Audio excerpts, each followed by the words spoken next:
Dear Eerie Encounters team, I recently watched one of your videos where a viewer shared their eerie experience. It resonated deeply with me, prompting me to share my own extraordinary encounter. Since it has been many years, I do believe on the condition of anonymity. It would be safe to share this story with you. I won't be using our real names though. Simply call me Pierre. I worked as a scientist. A long time ago, I was stationed at a remote research facility on Kwellin Island. This desolate and windswept place is one of the most isolated on Earth, ideal for our climate and geological research, but also, as it turned out, a hotspot for the inexplicable. It was a summer's day when my colleague Odette and I embarked on a field research trip far from Port-au-Français, which is what the base is called. The day began uneventfully as we collected rock samples and gathered data for our study. As the sun dipped lower in the sky, casting long shadows over the rugged landscape, something peculiar caught our attention on a nearby beach. It appeared to be a heap of objects. Most beaches on Kwellin are bustling with colonies of marine animals like sea lions, penguins, and others as summer is breeding season.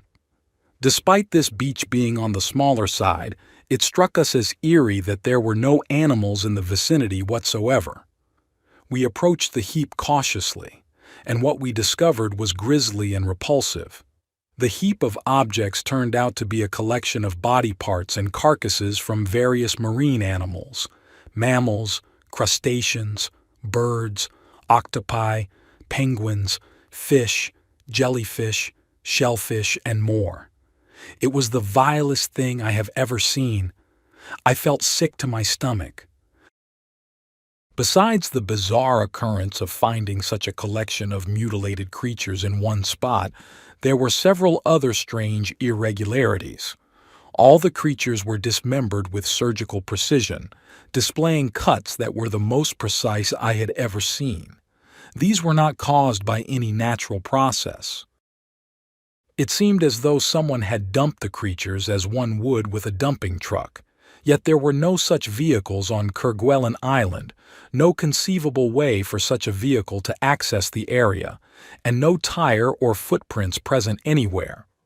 We both deduced that they must have been dropped from a hovering vehicle only a few meters above the ground. However, there was none of the typical wind blast damage that a helicopter's rotor would cause to the nearby flora or the sand. The carcasses appeared fresh, indicating that this event had occurred recently. Yet perhaps the strangest aspect of all was that this potential feast of meat did not attract a single carnivore or scavenger on an island teeming with such animals, not even a single crab. In fact, it seemed as though all creatures kept well clear of the beach. Both of us were thoroughly puzzled, and as we grasped the strangeness of the phenomenon, an eerie feeling settled over us. There was an ominous atmosphere lingering in the entire cove where this small beach was situated. Then we noticed another strange phenomenon. As we stood there, trying to make sense of the mutilation, we observed two cylindrical objects hovering in the distance. They moved slowly with an eerie smoothness, unlike any aircraft we had ever seen. They hovered above the landscape, but with no point of reference, we had no idea how far away they were. The craft then appeared to land, but as they did, they vanished from sight due to the irregular terrain. I quickly grabbed my camera with a telescopic lens and managed to snap 2 shots before they disappeared completely. Our sense of unease grew, and we decided to head back to Port-au-Français and report what we had seen. However, our journey back took an even more sinister turn. I grabbed the VHF radio we had brought along and tried to contact the base to send a helicopter, but all I could get was static. As we made our way across the uneven rocky landscape, we felt an unsettling presence, the distinct feeling of being watched and followed. We still had a long way to go, about an hour on foot to reach the base. We've stayed out longer than we should have. After about 10 minutes, Odette, who was glancing back frequently, suddenly grabbed my arm and said, "They're following us." I turned, and what I saw thoroughly unnerved me.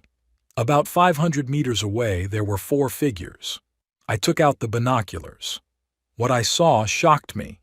They were green-grayish in color, with heads that seemed thoroughly reptilian, matching the shade of the bodysuits they were wearing. I said to Odette, "We need to run," but she insisted on also taking a look with the binoculars. She looked for barely a couple of seconds before clenching my arm and murmuring, "Oh God, what is that?" Understanding the urgency, I told her we needed to drop our backpacks with our equipment and samples and start running, which we did immediately. Navigating the rough terrain without a clear path was challenging. Every now and then we glanced back, only to see those figures closing the distance between us. They were clearly faster than us, and a horrifying thought crossed my mind that we might end up like the mutilated carcasses we had seen on the beach. When they closed the distance to only about 200 meters behind us, they seemed to slow their pace to match ours. By this time, we were thoroughly horrified. Seeing them maintain the gap between us brought a sense of relief, though by no means comfort. For a moment, I entertained the chilling thought that they might be herding us into an ambush. It was dusk when we finally spotted Port-au-Français. The view of the base in the distance filled us with hope. As we approached within a kilometer of the base, they abruptly stopped pursuing us. Desperate and terrified, we sprinted the final stretch and burst into the base, immediately reporting our harrowing encounter to the head of the mission. I also told him about the pictures I had managed to capture of the two disc-shaped craft earlier.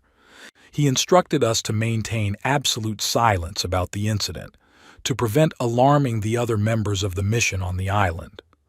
He assured us that he would report the incident to his superiors in Paris, to determine if there was any potential threat posed by what we had witnessed. This seemed illogical to us. To Odette and I, it was clear the beings are hostile and thus a threat. Yet, despite the gravity of the situation, he appeared remarkably composed.